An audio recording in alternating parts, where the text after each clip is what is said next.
నవ్యాంధ్ర రాష్ట్ర రాజధానిగా అమరావతి పేరు సూచించిన నాన్నగారు కృష్ణమ్మ ఒడిన రాజధాని నగరం అద్భుతంగా నిర్మాణం కావాలని బలంగా ఆకాంక్షించేవారు.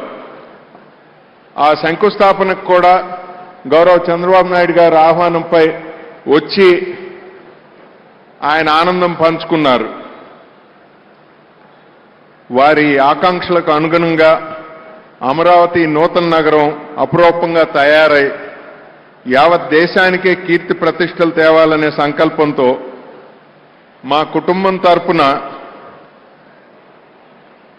10 కోట్ల రూపాయలు విరాళంగా అందజేస్తున్నాం.